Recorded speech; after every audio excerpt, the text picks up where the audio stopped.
Edit that out. This wasn't necessarily a great idea. Hi, welcome to Hallie Rambles with the Scribbler Sisters.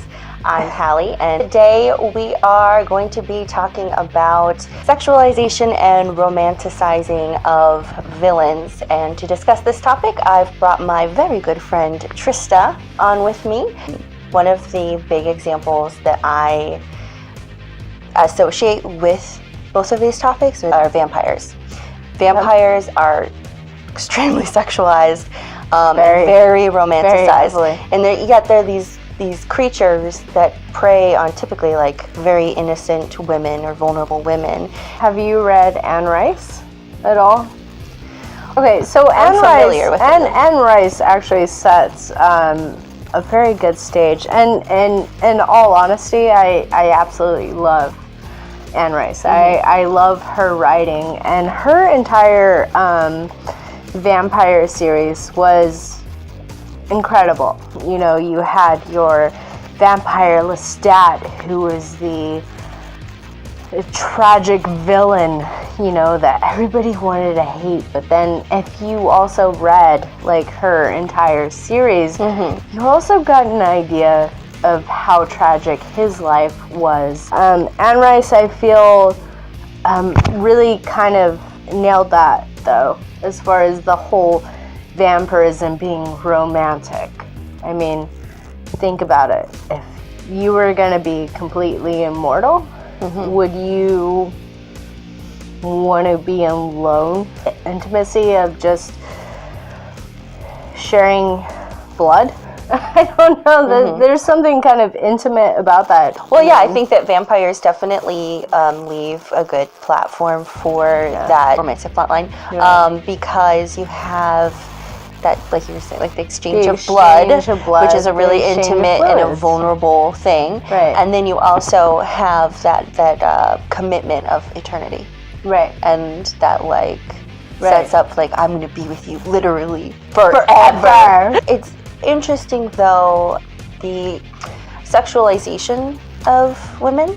So let's take into note that one of the most very first and prevalent vampires ever came to screen, and it was black and white silent film. It's Nosferatu. He was completely undesirable. There was nothing desirable or sexualized about that.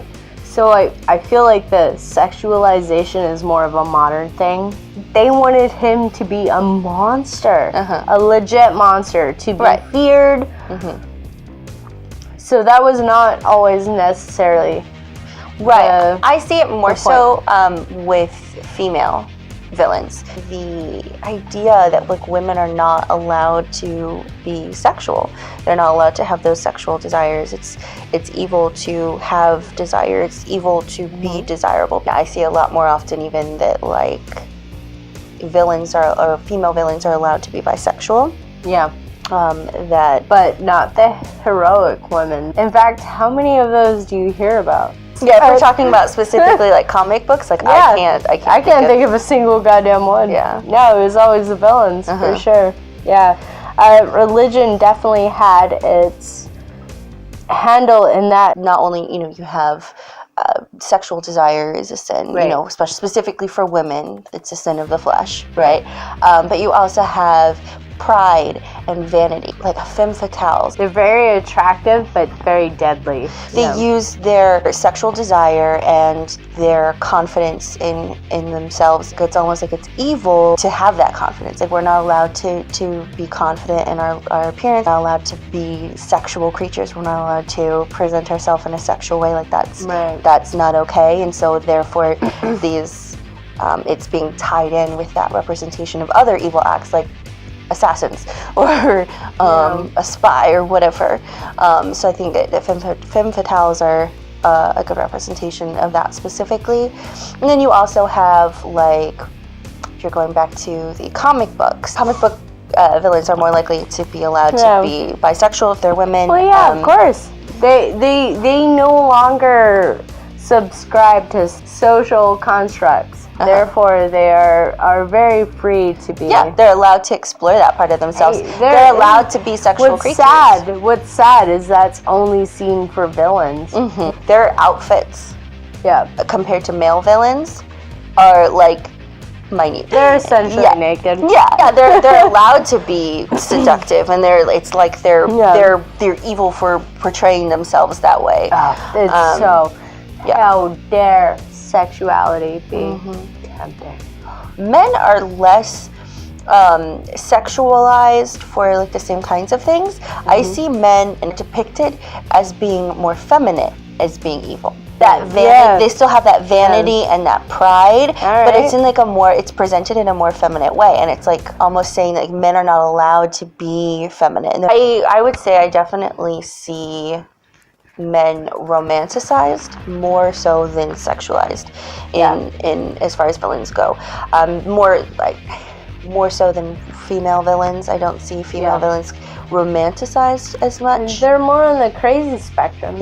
You know, I was never a huge comic fan, but I do know that they were not necessarily as conservative. They definitely did dive more in, or they do dive more into complicating villains, or more exposed, I think, in pop culture. Novels have been writing multi-dimensional characters for like centuries, but it wasn't something that was necessarily as common in like pop culture. You're taking a character that's supposed to be the antagonist, it's the villain, the bad guy, the person that you're wanting to lose, and then you're adding in this flavor of them suddenly being desirable and being like attractive. Or so was that like a sexualization, or was it just more of a human understanding? Because a lot of us humans can understand that most of us have had to go through so many bad things. So some of these villains have just been like, fuck it. But then you've also got some villains that like have clear mental illness. So we've got to look at that as well. As writers who are presenting this kind of these stories with these kinds of villains, they're wanting their readers and their viewers to connect with them. They're wanting to humanize them instead of making them orcs. They're not these. They're not these unstoppable. These disgusting creatures. They're humans. That are, or mythical creatures that are humanized, so that they're more realistic. They're not just this big, bad, undefeatable. They don't have any kind of moral compass. They don't have any kind of anything to empathize with. They don't really have a backstory. They're just born evil, and so then they're always evil. It doesn't make for good conflict. Better conflict is presenting the character where they have a backstory. They've had troubled times. They've had like shit go down, and how they came out the other side was that they made bad choices. That they became that villain. What? Dude, I'm almost scared right now. Oh, you're so hot. So with that mindset of trying to make your villains multidimensional and have redeeming, almost not quite redeeming qualities, but qualities that make people empathize with them and relate to them, and kind of sometimes love them, or want to root for them, right? It's kind of come to that stage of romanticizing where then they're forgiven for these terrible things that they've done.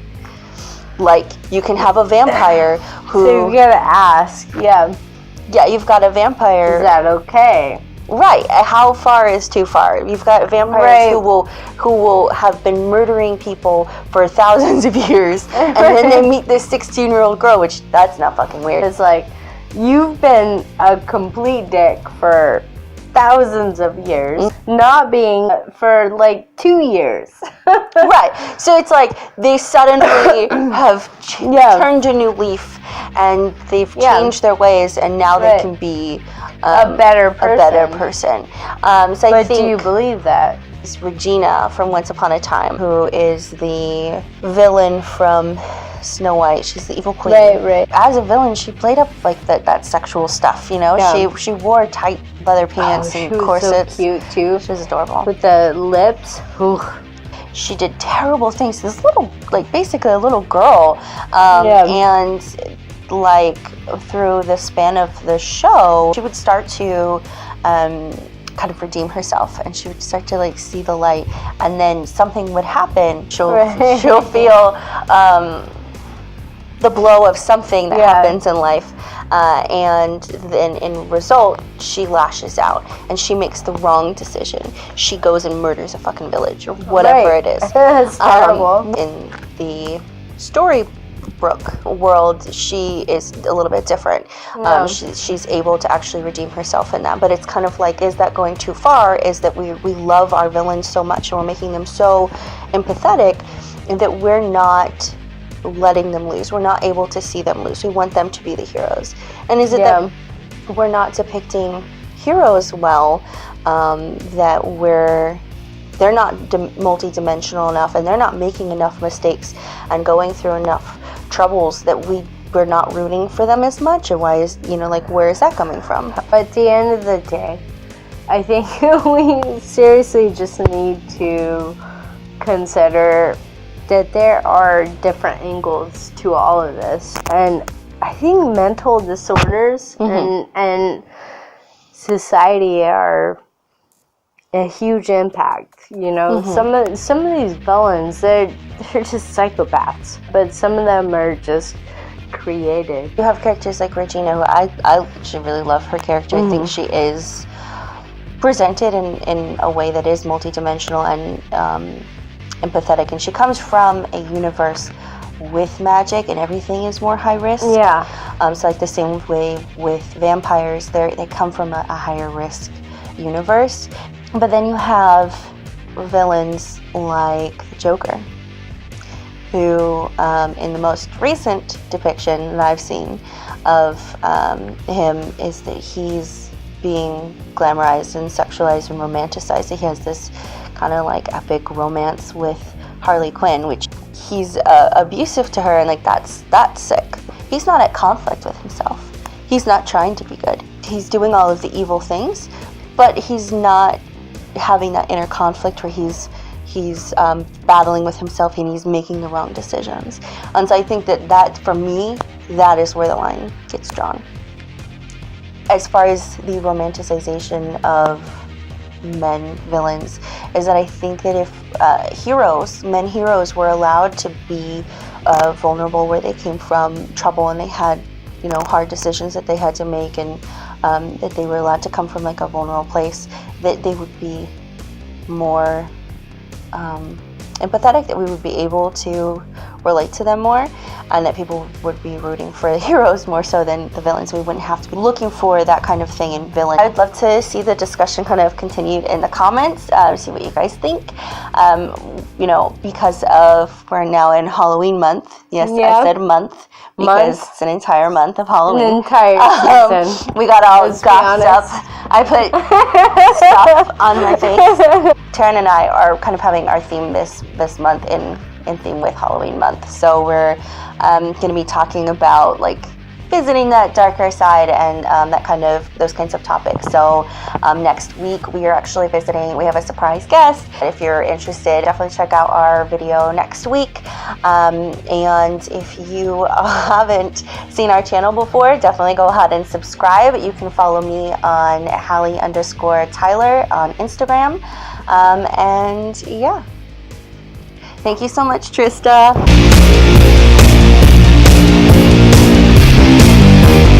Are we introing now? Yeah, it's on. So let's cut that. Yeah, cut that out. Let me compose myself. I'm sorry, am I a terrible host? Hostie? Is that what you would? You're the host. I'm the host. I'm the guest. Oh, am I a terrible guest? I can't be giggling when I start saying it. Nothing. Edit that out. This wasn't necessarily a great idea. No. So what's the name of my show? Oh. Hallie Rambles. That's it. Hi, welcome to... Then that was perfect, because you totally fucking rambled. Hey, Poison Ivy. Yeah. Or like, they're Harley Quinn. more likely to... Yeah, a little bit of a bangy. And our 16 subscribers. And and just don't jump off of roofs, no matter how good of an idea you think it is. Is this a story you haven't told me? You still look sexy as fuck. You sure? Yeah. Very gay. Wine was not a good idea. Thank you, Trista, for having me on the show. Or having you on the show. That's what I was saying. Oh my god, we're turning this shit off.